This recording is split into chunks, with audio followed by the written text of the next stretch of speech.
ব্রহ্মা অনেক চিন্তা করে ধ্যানের দ্বারা তিনি নিজের অঙ্গ থেকে বিভাজন করে আর দক্ষিণ অঙ্গ থেকে তিনি স্বয়ম্ভ মনুর সৃষ্টি করলেন, বাম অঙ্গ থেকে আদিমাতা শতরূপার সৃষ্টি করলেন। এই মনু আর শতরূপাকে আশীর্বাদ করে ব্রহ্মা বললেন, তোমরা পতি পত্নী হয়ে গারস্থ আশ্রম দ্বারা প্রজা সৃষ্টি করো। এই শুরু। আমাদের আদি পিতামাতা হলেন স্বয়ম্ভ মনু এবং শতরূপা। এই স্বয়ম্ভ মনু শতরূপা সংসার করতে করতে করতে করতে প্রজা সৃষ্টি করতে করতে পুত্র কন্যাদি সৃষ্টি হলো। একদিন ভগবান স্বয়ম্ভ মনুর চোখে জল। সতীসাধ্বী স্বরূপিণী দেবী শতরূপা বলছেন, আমি কি আপনার মনে কোনো কষ্টের কারণ হয়েছি? আপনার সন্তানাদি তো কেউ আপনাকে কখনো কষ্ট অসম্মান করেনি, আপনি কাঁদছেন কেন? স্বয়ম্ভু মনু বলল, দেখতে দেখতে জীবনের বেলা অনেকটা পশ্চিমে হেলে পড়েছে, ভগবানকে তো ভজনা করা হয়নি। সংসার করলাম কিন্তু ভগবান থেকে ভজনা করা হয়নি। আমি এই সংসার থেকেই চির ত্যাগ বৈরাগ্য অবলম্বন করেই আমি নৈমিষারণ্যে তপস্যার জন্য প্রস্তুত হয়েছি। দেখুন, ব্রহ্মার মানসপুত্র আমাদের আদি পিতা স্বয়ম্ভু মনু, তাকে ভগবান বলা হয়েছে, ভগবান মনু। তিনি কাঁদছেন যে সংসার করলাম বটে, কিন্তু ত্যাগ বৈরাগ্যের দ্বারা ভজন তো হলো না। আমাদের এই ব্যথা জাগেনি, ব্রহ্মার পুত্রের জেগেছে। শতরূপা বললেন, আমাকে সাথে নিন, আমরা দুজনে মিলেই ৩৬,০০০ বছর, এই দেখুন, মানুষ সংসার করে করুক, ক্ষতি নেই, পুত্র কন্যা বৃত্ত বৈভবের মধ্যে থাকুক, ক্ষতি নেই, ক্ষতি নেই, কিন্তু একটা সময় তার জীবনে সাধুসঙ্গ, ভগবানের জপ ধ্যান তপস্যা ত্যাগ বৈরাগ্যের প্রয়োজন অবশ্যম্ভাবী। কি করেছেন? স্বয়ম্ভ মনু শতরূপা চলে গেলেন নৈমিষারণ্যে। কয় হাজার বছর তপস্যা করেছিলেন জানেন? ২৩,০০০ বৎসর। পরময় বাকি ছিল ২৩,০০০ বৎসর ত্যাগ বৈরাগ্যের দ্বারা, তারা কুচ্চ সাধনার দ্বারা, ত্যাগ বৈরাগ্যের দ্বারা তাদের জীবনকে সাধনার পরম স্তরে উত্তীর্ণ করলেন, সমাধি স্তরে। পরম ব্রহ্ম দৈববাণীতে বললেন, তোমাদের তপস্যায় আমি অত্যন্ত প্রীত, সন্তুষ্ট, বর প্রার্থনা করো। বললেন, যার এত কণ্ঠ মধুর, তাকে যদি নয়নে না দেখতে পায়, নয়নের সার্থকতা কোথায়? পরম ব্রহ্মা সচ্চিদানন্দ স্বরূপ ভগবান দর্শন দিলেন, বলেন, বর প্রার্থনা করো। বলে, প্রভু, যা চাইব অবশ্যই তুমি পুরাবে। আমার প্রথম বর হলো, আমি পুত্র রূপে তোমাকে আমার কাছে চাই। সেই নির্গুণ পরাৎপর পরম ব্রহ্মকে বললেন, আমি পুত্র রূপে। দেখুন, ভগবানের কাছে কি চাইতে হয়? রাজ্য, সম্পদ, ধন, বিত্ত, বৈভব না, চাইলেন তুমি আমার পুত্র হও। তথাস্তু। এই ভগবান স্বয়ম্ভ মনু হলেন ত্রেতাতে দশরথ রাজা, এবং পরম ব্রহ্ম পরাৎপর পূর্ণ ব্রহ্ম সনাতন অখণ্ড পরতত্ত্ব পুত্র রূপে এসেছিলেন দশরথ নন্দন শ্রীরাম হয়ে, রাজীব লোচন হয়ে, মর্যাদা পুরুষোত্তম হয়ে। ভগবান এবার শতরূপাকে জিজ্ঞাসা করছে, তোমার কিছু চাওয়ার নেই? তুমি কিছু চাইবে না? বর, এই বাচ্চাগুলোকে শান্ত করো, তুমি কিছু চাইবে না?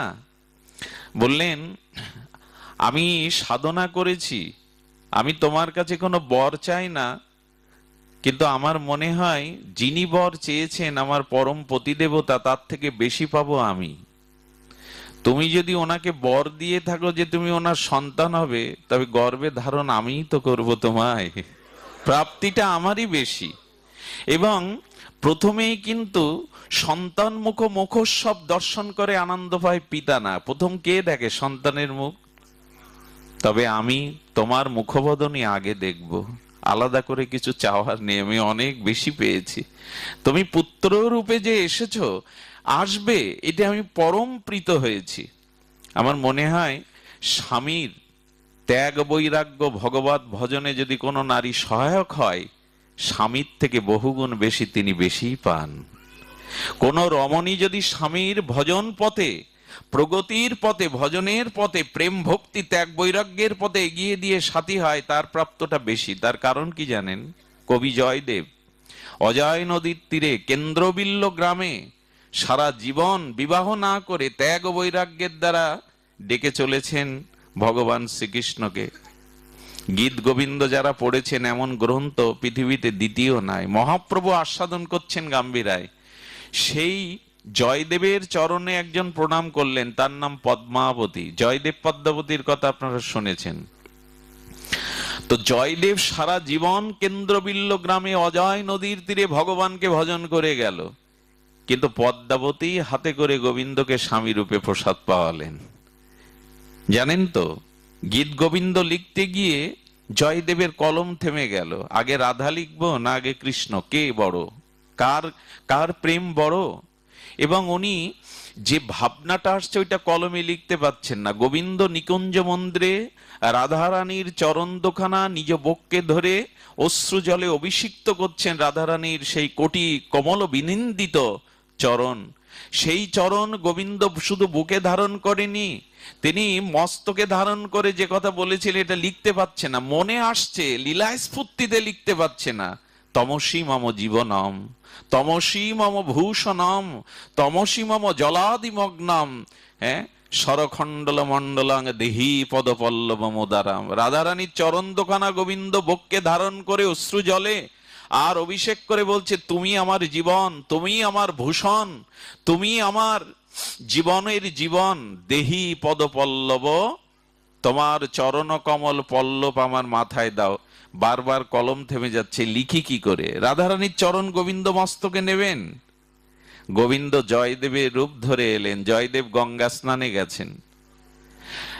জয়দেব নিত্যদিনকার মতো গঙ্গা স্নানে গেছেন অনেক দূরে, আধা ঘন্টার পথ যেতে। এর মধ্যে ভগবান জয়দেবের বেশ ধরে কাপড় বদলিয়ে আর গীত গোবিন্দে লিখে আসলেন। এই শ্লোকটা স্বয়ং গোবিন্দ লিখেছিলেন, সরখলমণ্ডলং দেহি পদপল্লব মোদারাম। লিখে বলছে, পদ্মা বড় ক্ষুধা পেয়েছে, প্রসাদ দিলেন। প্রসাদ পেলেন, সেই প্রসাদ পদ্মাবতী পেতে বসলো। এদিকে স্বামী জয়দেব এসে বলছে, বাহ, তবে এতদিনে বোধহয় আমাদের চিড় ধরল, ভাঙন ধরল। তুমি আমাকে প্রসাদ না পাইয়ে তো কখনো প্রসাদ পাও না পদ্মা। একবার এই দিকে তাকাচ্ছে আর শয়নকক্ষে চলে যাওয়া সেই গোবিন্দরূপী পরমপতির দিকে চলছে। পদ্মা তখন চোখের জল ছেড়ে দিয়ে বলছেন, আমার ঘরে স্বামী, বাইরেও স্বামী, কেন পরীক্ষা নিচ্ছ প্রভু? একজন ঘরে ঘুমিয়ে আছে স্বামী, একজন বাইরে স্বামী, আমাকে এই পরীক্ষায় কেন ফেলছো? দৌড়ে গিয়ে দেয় শয়নকক্ষে, গোবিন্দ নাই, কিন্তু তার চরণের গন্ধটা ভরে আছে চারিদিকে। পদ্মা বলছেন, আমি তোমাকে বাদে প্রসাদ নেইনি। এই কারা কথা বলছে ভেতরে? থামান, ওদের গিয়ে থামান, কড়া করে বলুন কথা না বলতে। পদ্মা দিয়ে দেখলেন গোবিন্দ নাই, কিন্তু গোবিন্দের শ্রীকমল অঙ্গ চরণ গন্ধগুলো ভরে আছে, দিব্য গন্ধ, চিন্ময় গন্ধে। পদ্মাকে বলছেন, পদ্মা তবে কে এসেছিল?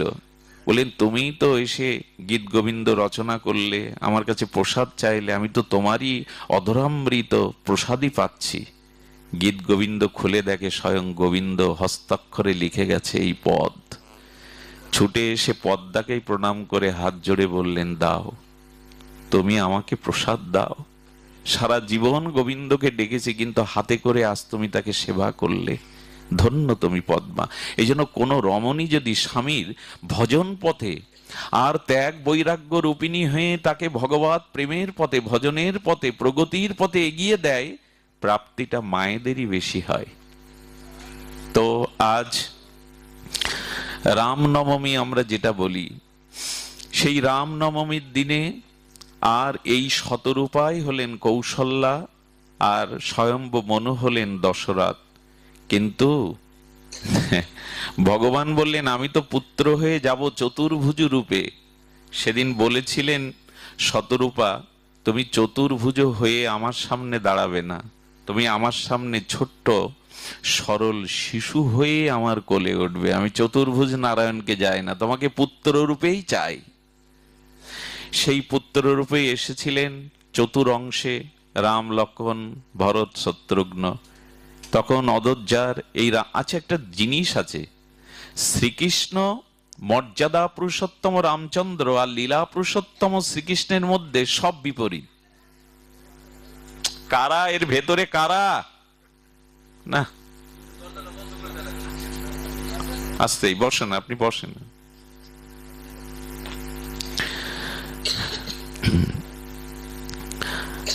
অনেকটা কষ্ট করে আসতে হয়েছে। আমি আমার আজকের দিনের ইতিহাস যদি বলি, আপনারা বলবেন পাঠ বন্ধ করে বসো।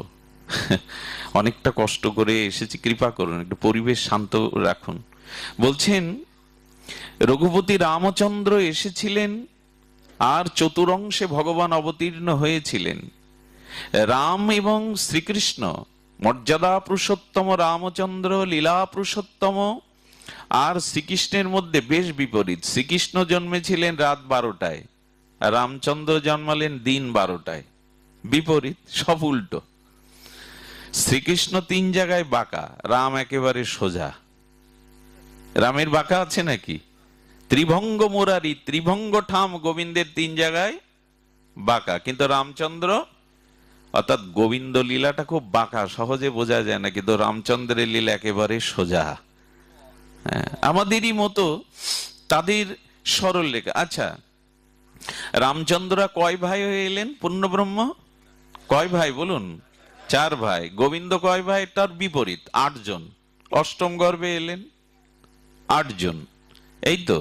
আচ্ছা, শ্রী ভগবান শ্রীকৃষ্ণ তিনি যখন এলেন কংসের কারাগারে, তখন চতুর্ভুজ রূপ ধরলেন। উনি চতুর্ভুজ রূপ ধরলেন আর বললেন, আমাকে শিশু হয়ে যাচ্ছি, তুমি আমাকে নিয়ে যাও। আর এখানে চতুর্ভুজ হয়ে এসেছিলেন, কিন্তু কৌশল্যা বলেন, ওই রূপে আমি তোমাকে চাই না, তুমি শিশু হয়ে আমার কোলে ওঠে কাঁদো, ক্ষুধার জন্য কাঁদো। বিপরীত। আচ্ছা, রামচন্দ্র এক পত্নী ধরো, সীতা ছাড়া আর কাউকে গ্রহণ করেছিলেন? সে শূর্পণখা চাইলে তো নাককানি কেটে নিলেন। কিন্তু ভগবান শ্রীকৃষ্ণের শুধু 8 জন না, 16,108 জন। এইখানে বিপরীত, সব বিপরীত। রামচন্দ্রের সাথে যা কিছু লীলা কোথাও মিলাতে পারবেন না। 2 জন পূর্ণ ব্রহ্ম, স্বয়ং ভগবান, কিন্তু লীলাগুলি বিপরীত। বিপরীতের কারণ আছে, সেই কারণটা আমি বলছি। ভগবান শ্রীকৃষ্ণের লীলা অনুকরণীয় নয়। ভগবান শ্রীকৃষ্ণ দাপরে ব্রজলীলা বা মাথুরা লীলা বা দ্বারকা লীলা যা করেছেন, কোন মনুষ্য যেন এটা অনুকরণ কখনো। রাসলীলা অনুকরণ করতে পারবেন? গিরি গোবর্ধন তুলতে পারবেন? 16,108 জনকে বিবাহ করতে পারবেন? আবার একই সময় ওদের ঘরে 16,108 জন হয়ে প্রবেশ করতেন, মনোরঞ্জন করতেন, ওদের সাথে খেলা করতেন। এই লীলা যেন কেউ অনুকরণ না করে। কিন্তু রামচন্দ্রের প্রত্যেকটি লীলা মানুষের অনুকরণীয়, আদর্শ। প্রত্যেকটি লীলা মানুষের আদর্শ, অনুকরণীয়। এই জন্য ভগবান শ্রীকৃষ্ণের কোন লীলা যেন কেউ অনুকরণ না করে, অনুসরণ করে, এগুলি শ্রবণ করে, কৃষ্ণ ভক্তির পথে যায়। রামচন্দ্রের লীলা সে যেন জীবনে প্রতিপালন করে, অনুকরণ করে। এই হলো রাম ও কৃষ্ণের মধ্যে পার্থক্যটা। পার্থক্য আরো অনেক আছে, আমরা শুধু এইটুকু জেনে নিই যে কেন রামচন্দ্র রাজীব লোচনের লীলা অনুকরণীয়।